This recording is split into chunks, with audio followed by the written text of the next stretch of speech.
MtnDewTheJoker, the devious Devore of superior in combat. And xShaolin, Kung Lao specialist for the Golden Coalition.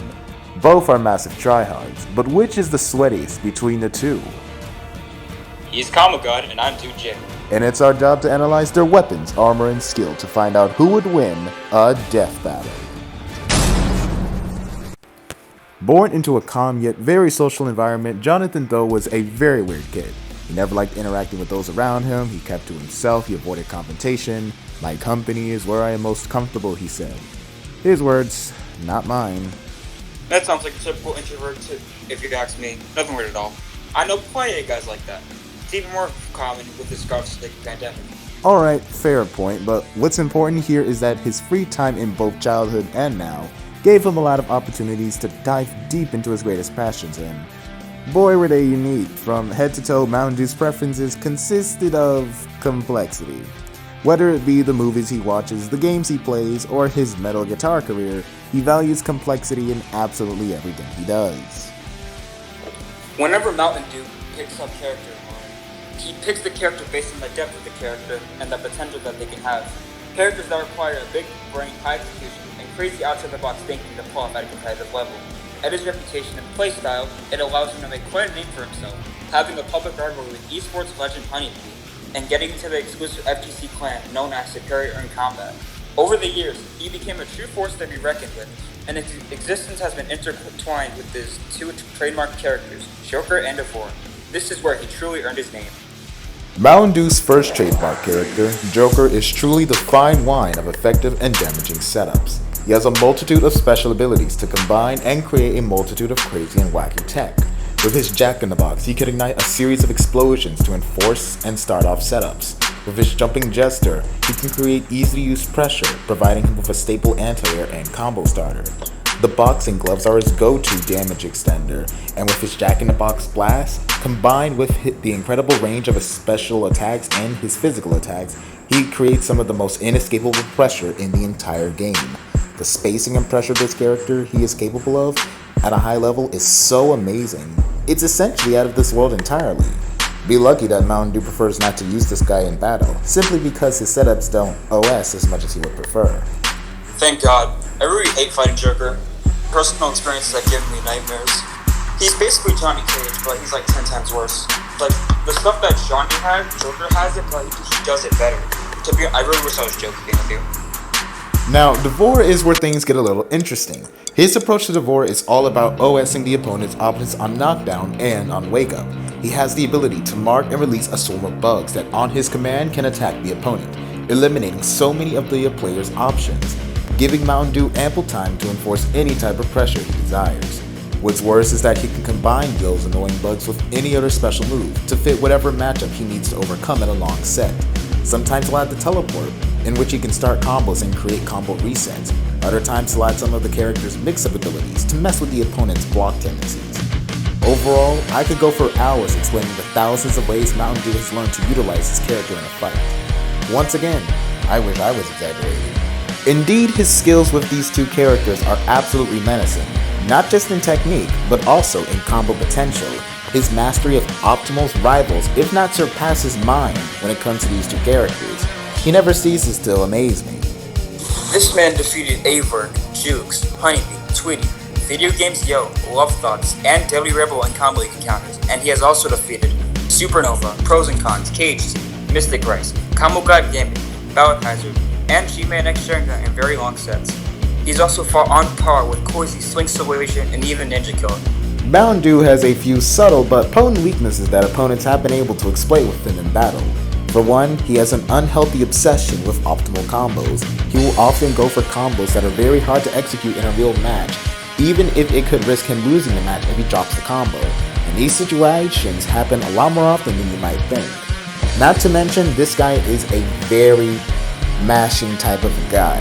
He will literally go out of his way to mash out of whatever situation he's in if he doesn't want to come up with a very brain-like solution to a problem.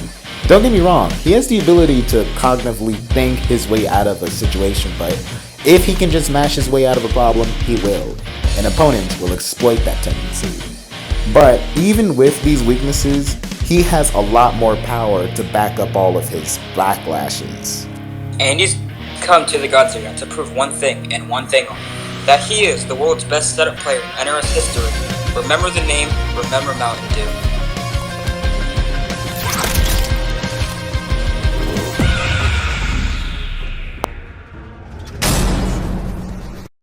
xShaolin was your typical West American college student with a Pokemon addiction at the surface level, but inside holds the soul of one of the deadliest Kung Laos in MK11 history. His journey begins in MKX, where he picks up Cassie Cage, but he wasn't even very good at the game just yet. That's putting it lightly. The kid got fitted in every single online match he played. The word frame data was a foreign language to this dude. This man had no sauce. We do not claim it. But his losing streak will come to a major hold after meeting up with a strong player online, who he later became friends with and was able to piggyback off of his skills to become a better player. By the end of MKX, he was a high-level Kung Jin main. Fast forward to MK11, he's right back where he started. There's no wins, no smoke, no sauce. I have no respect for him. But it wouldn't be long until his love and enjoyment of Jin in the previous game drew him to his older cousin and superior Xiaolin, Kung Lao. And after he was finally done making those reaction videos with his mom, he decided to get his sauce back with Lao.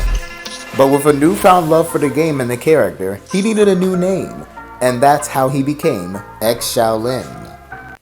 Kung Lao is an extremely versatile and high execution character that seems lackluster at the surface level but has a lot of potential if you dig deep, and Shaolin has mastered every single unique skill that applies to this character.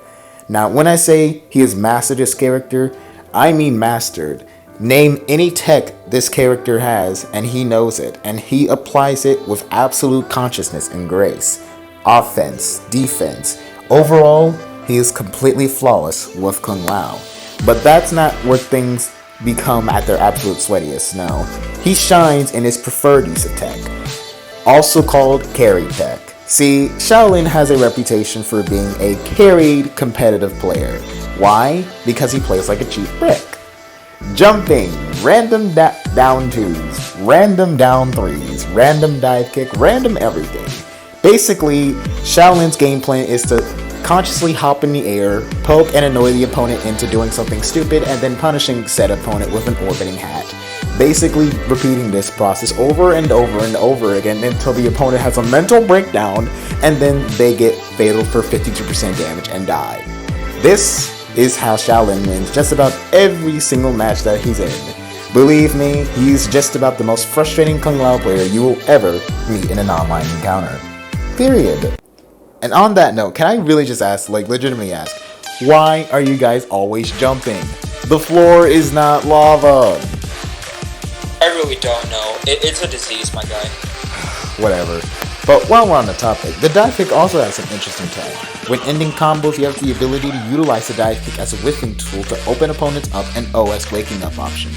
This is one of his most famous and useful techs, and it complements his hyperactive I'm on crack jumping all the time playstyle. Really makes him damn near unbeatable, and his feats show. In all of the fighters of the Gods Arena, Shaolin is one of the most decorated. This man has defeated Goldbank, Slink So Wavy, Mystic Rice, Combo God, Smoke Stroke Gaming, Biohazard, Scar, and MtnDewTheJoker? Nah bro, I don't want to live it. It happened in one of our tournaments. All you need to know is that he just wasn't ready. And these are just but a fraction of his 1v1 feats. He was also able to become one of the highest ranking Kung Lao mains in Combat League history, ranking on par with competitive and pro players alike. Highest ranking Combat League? Not worth it in my opinion. This sweaty boy is unstoppable. Well, nearly.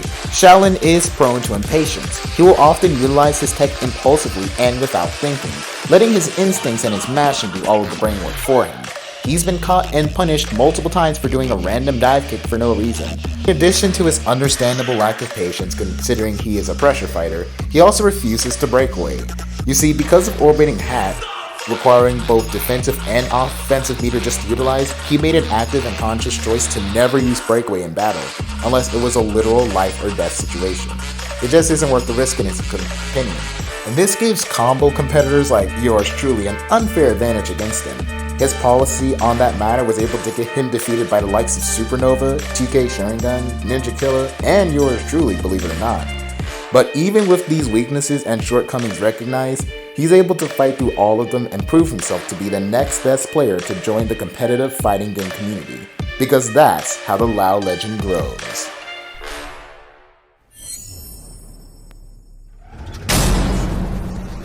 Alright guys, we've run the game through all possibilities and the fighters are ready.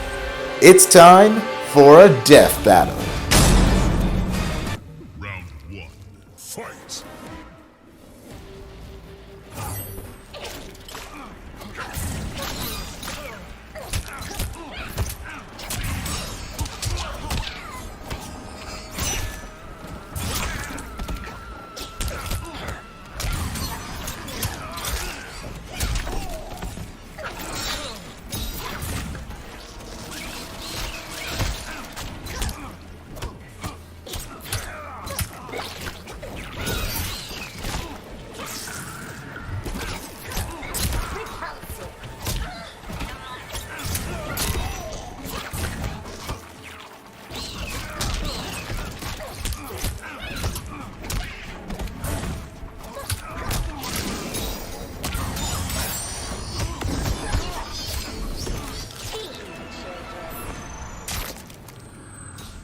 Round 2.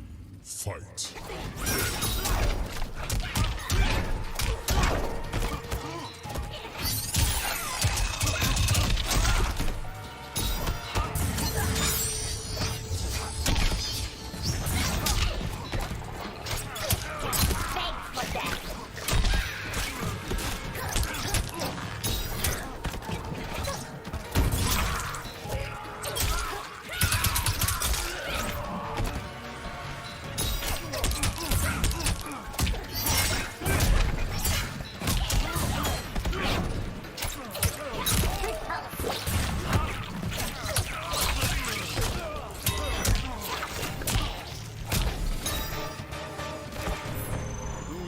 Kung Lao?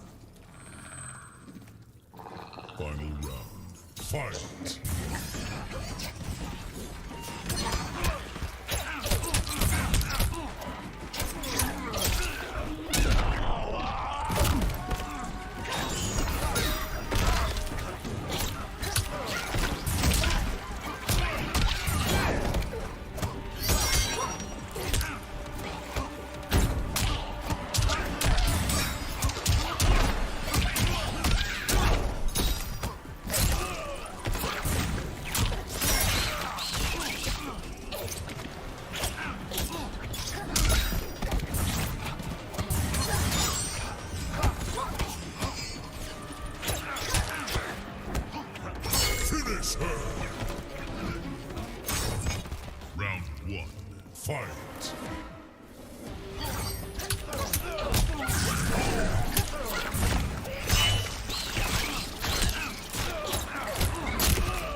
2, fight.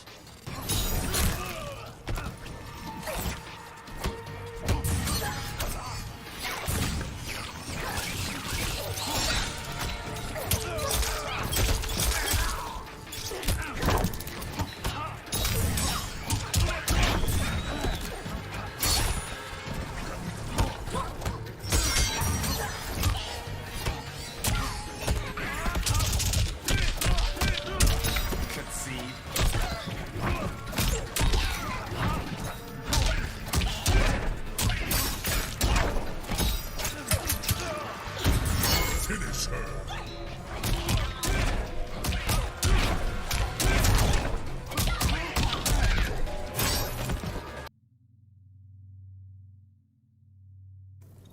Round 1, fight.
Round 2, fight.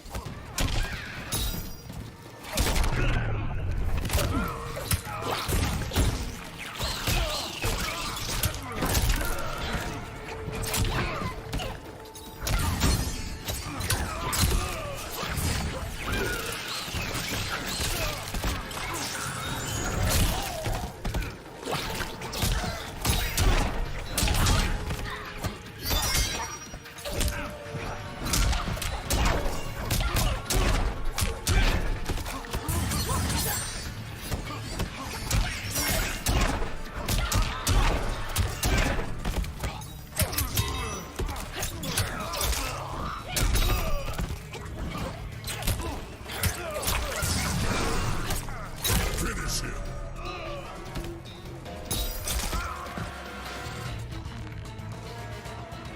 Devora wins. Man, that fight was like really very close. That was one really good fight. I don't know about you. I had fun watching that. Most definitely. Now, this was one of the closest sets that we have ever had in Death Battle history. So close that if we were to run this set back about 10 more times, Shaolin could definitely win about 4 of them. But MtnDew's overall cleverness and superior skills were able to get him the wins more times than not. Now, the thing about this fight is that Shaolin wasn't really able to exploit MtnDew's weakness because he wasn't a patient player. But this didn't completely rule out Shaolin because MtnDew wasn't really patient either.